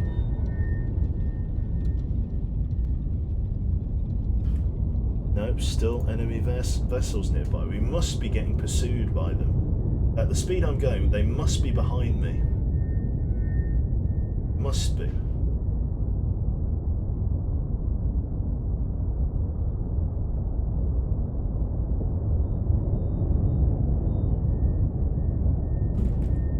Okay, let's drop it down to 1/3 and swing the Ahead, ship around. 1/3. Helm, aye.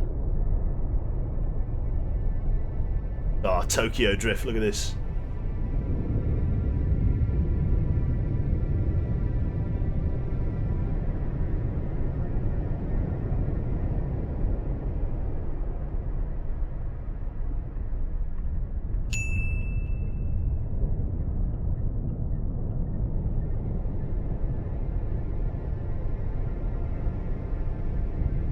Anything at all. Oh, right, did you hear that? A very distant active sonar ping. Stand by.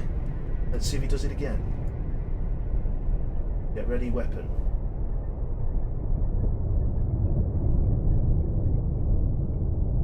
Did anybody else hear that active sonar ping? Go on, do it again, you fuck. It was distant. It was distant. Ping me again.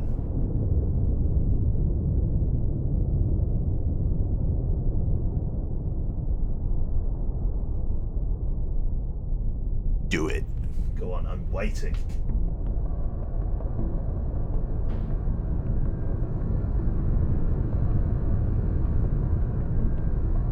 I definitely 100%, maybe I'm just going stir crazy. I'm 100% sure I heard an active sonar ping then. Let me try and get a response. It's like... Con sonar, switching to active search. It's like two whales trying to find each other, like, come on.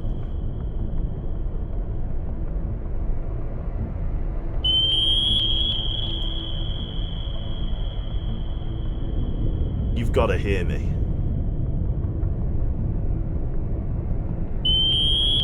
Con sonar, switching to passive search. What if I send a decoy on another course? It's an interesting prospect.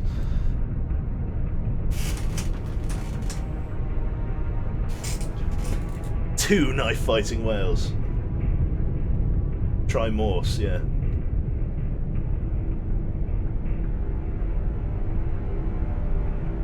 Yeah, what if I send one of my ship decoys off to the left or something like that?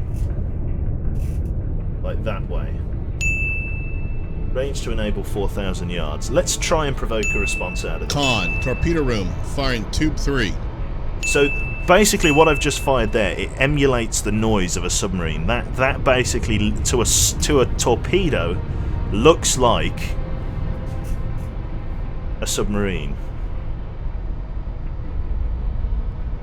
The weapon is enabled. Let's see.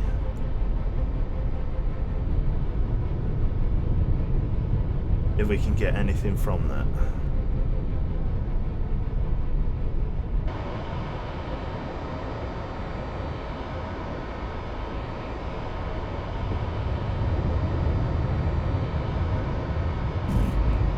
Con, torpedo room, tube 3 ready.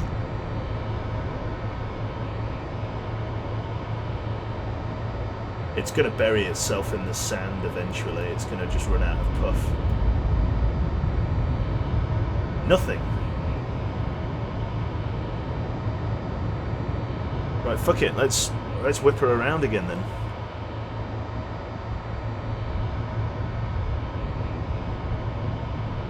Let's whip her around and try and put some distance between us and him. I wish I had something to go off. Would it be worth going to periscope depth and raising the radar? That wouldn't help, would it?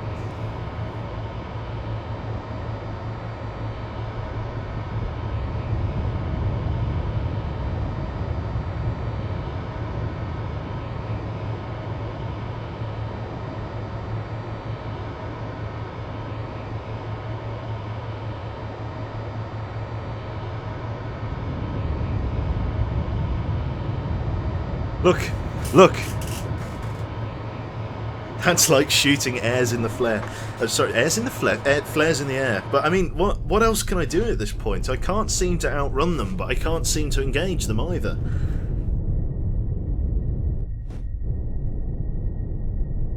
I'm trying...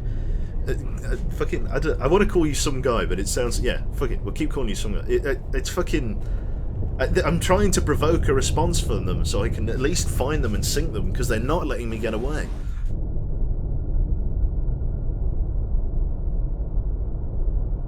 They're submarines time. I won't be able to find them. Airs in the flare. Just keep running, I guess. Fair enough. Ahead, standard, helm, aye.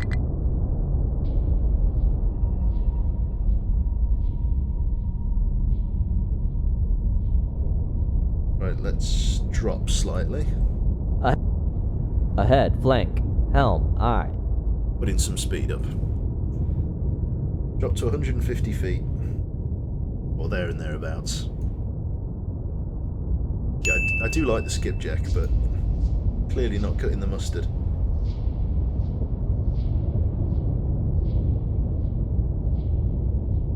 This is terrifying. Where the hell are they?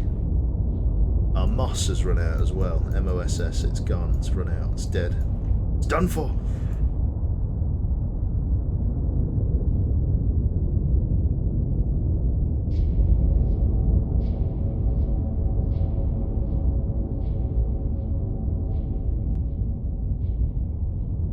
Nothing. Not a thing.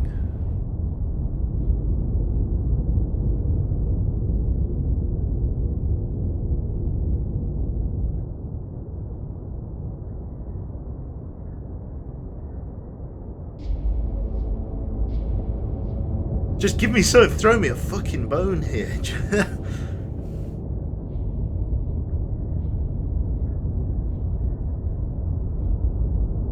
Jesus Christ.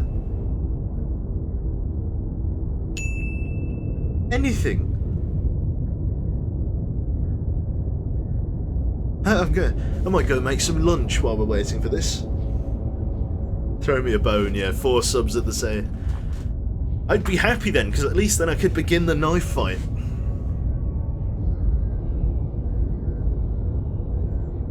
You reckon it's a whiskey class diesel electric? World War II era sonar, but it's diesel, so it's quiet. Could be. We are playing four-dimensional chess. A weak thermal layer has appeared in this section of water. Let's try and stay below it.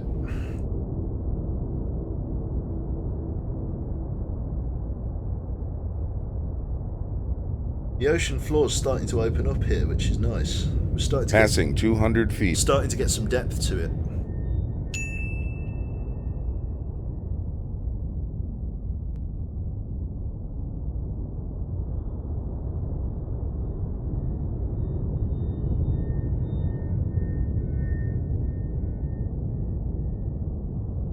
Thermal layer's gone.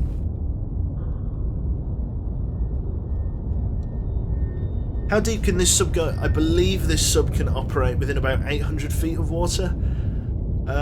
Anything lower than that, you really do risk. Like it can, as long as there's no hull damage, I think you can squeeze about 1,000 out of this. But if there's any hull damage, like there was in my Los Angeles class, you wouldn't really want to go anywhere lower than 800, maybe 700, just to be safe.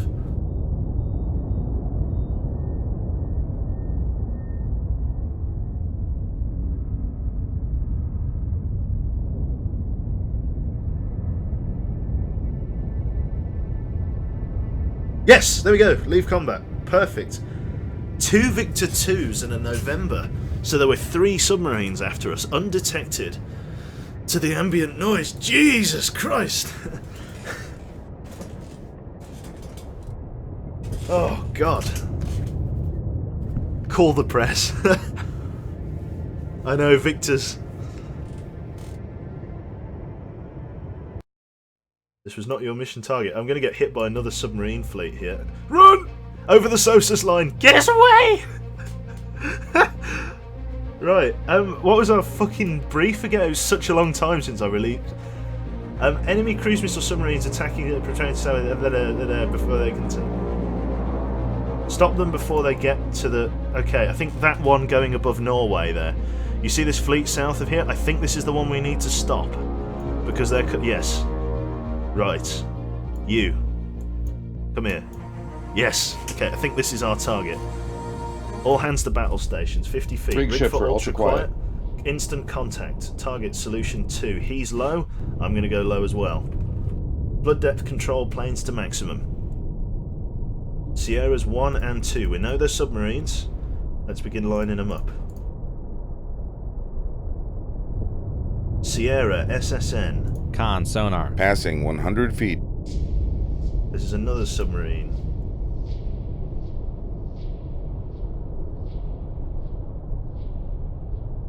No. Re-identify. Not quite that one. Passing 200 feet. There he is, Charlie. Con sonar. Sierra 1 is classified as submerged submarine. Sierra and Charlie. Passing 300 feet. They're both operating at about 300-400 feet, so I'm going to go down to very low, like 800 feet, and then I'm going to... Passing 400 feet. Then I'm going to hit them.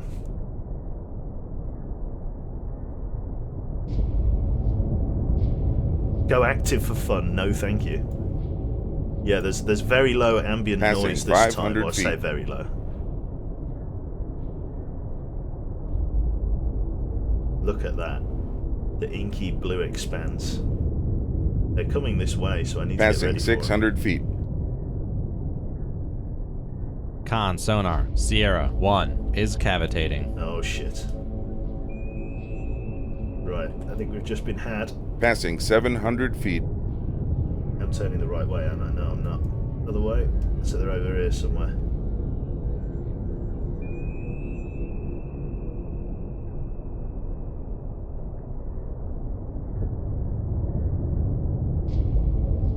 Shit's about to get interesting.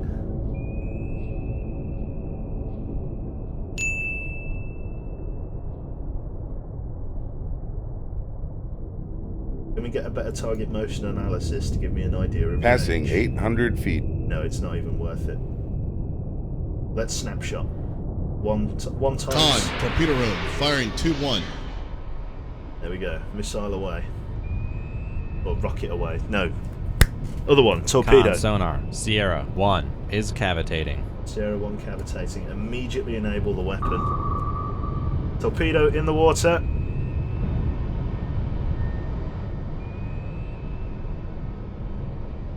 Right. All ahead flank. Ahead, Let's flank. get some speed up. Helm, aye. Turn into the weapon. Cut the wire. Con sonar. Torpedo in the water. Torpedo in the water. Bearing 175. Shit! Passing 800 feet.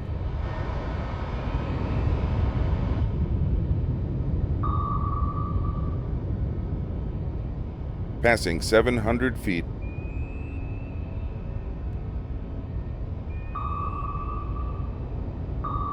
Changing depth rapidly, that's how we do it in this one. Passing 700 feet. Shocked! Shit! Right into the nose of us, bastard! And because it's the skipjack, it broke up damn near instantly. Bollocks to it. I didn't even see that torpedo coming. I wonder if ours will at least find a target. Drop a noisemaker and climb, yeah. That's what I should have done. Let's see if our torpedo finds a target at least. I don't think it will. God, yeah. This is probably... I think if you're a submariner, this is probably your worst fear right here. Down you go, kind of thing. And we were already at 800 feet, so it's not like you could get away. Ooh. Save the crew. Abandon ship. Lost with all hands. Shame. There we go. Confirmed nuclear submarine sank. And the UK has been blockaded. The Iron Curtain draws over Europe. And the game comes to a close. Well, there we go. Well, that's basically the end of the game. That's it for now. This is yeah, to be fair. Don't choose some stuff. There we go. This what were we fighting then? I can't even remember. These for anybody that wasn't, I might play a Narwhal class next time. I haven't played Narwhal in ages. Who were we fighting? A Sierra class, were we? Sierra class. This was one of the nuclear submarines we were fighting just then. And a Victor, was it? November, Kilo? Can't even remember. Whiskey. The Whiskey was that one that somebody else was telling me around. Diesel electric submarines. Very quiet. Old design, but quiet. Brilliant. Oh, it's an Alpha. Alpha, please, kill. I've clicked back. Was it an Alpha?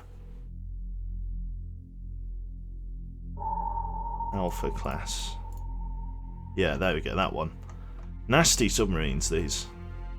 Yeah, let's have a look at those two massive. The Oscar. Look at that. Look at that for a submarine. That's a big biscuit. He's huge! And the Typhoon, the one that came after it, sorry. Yeah, Typhoon class. Big motherfucker. Look at the size of it. Look at the size of it. Why, Russia? Why did you make something so big? Down, yes. It's he long-lived. He lived long, even. Past tense. Right then. Well, that's yeah, the Red October. That's the one. So yeah, that's it from Cold Waters for today. I'm probably going to be doing some more Long Dark tonight. So hopefully see you around for that. I'm going to bugger off and actually make some lunch because it's really late at the moment. Look at the USS Pennsylvania. I'm not sure which one the Pennsylvania was. Was it a sturgeon, the Pennsylvania, or was it... I think it was a sturgeon. Was it a sturgeon? I think it was. Or was it Pemmitt? Could have been a Pemmitt. That looks about right. One of the earlier ones, this one. Lovely. Right, well. Bugger it all to hell and back. That's it. It is not... It's not that late.